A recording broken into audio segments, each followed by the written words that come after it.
Salut à tous, alors dans cette vidéo nous allons parler des premiers satellites en passant par les Sputnik à la chienne Leica et jusqu'aux Explorer. Explorer c'est le nom des satellites.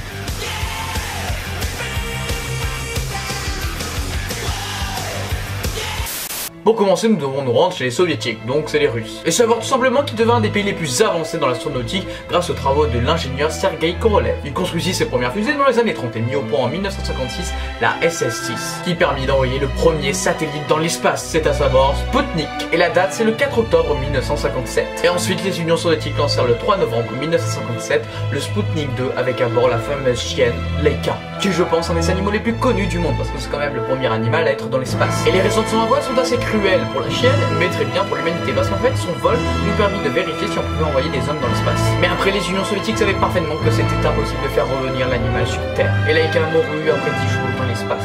Et à cause de quoi? Tout simplement à cause du fait qu'il n'y ait plus d'oxygène. Mais le truc le plus important à retenir, c'est que l'animal avait survécu durant le lancement, ce qui était une découverte extraordinaire à l'époque, et c'était en dépit des forces de gravitation et en état d'apesanteur. C'était ça le truc à retenir. Et ce lancement fut déterminant pour le lancement du premier homme dans l'espace, qui est à savoir Yuri Gagarin en 1961. Donc c'est à peine quelques années plus tard, en sachant que encore quelques années plus tard on va sur la Lune. C'est là qu'on voit les progrès de l'humanité.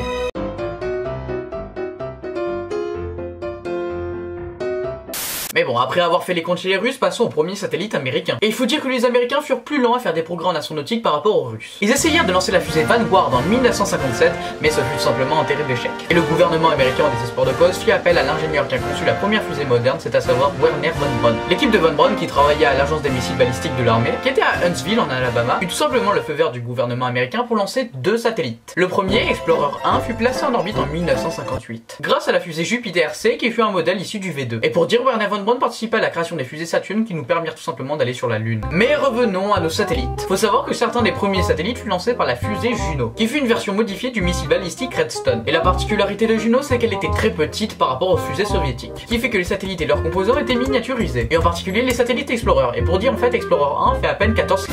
Donc tout ce qui était à l'intérieur était miniaturisé. Donc c'est génial, hein, un mini satellite, non? Bon, et bien sûr on peut continuer comme ça avec les satellites, mais le plus important à retenir c'est Explorer et Sputnik. Je n'ai pas parlé des sondes Luna qui sont un an plus tard, mais c'est parce que j'en parlerai dans une prochaine vidéo sur la ruée vers la Lune. Donc voilà, je sais que c'était très court, mais les premiers satellites à retenir c'était bien Sputnik et Explorer. Et ne surtout pas oublier Sputnik 2 avec Leica. Donc voilà, donc à part ça, n'hésitez pas à liker la vidéo et à vous abonner pour ne louper aucune vidéo, à part des vidéos de meilleure qualité et beaucoup plus approfondies. Et surtout donc n'oubliez pas que la science est le futur.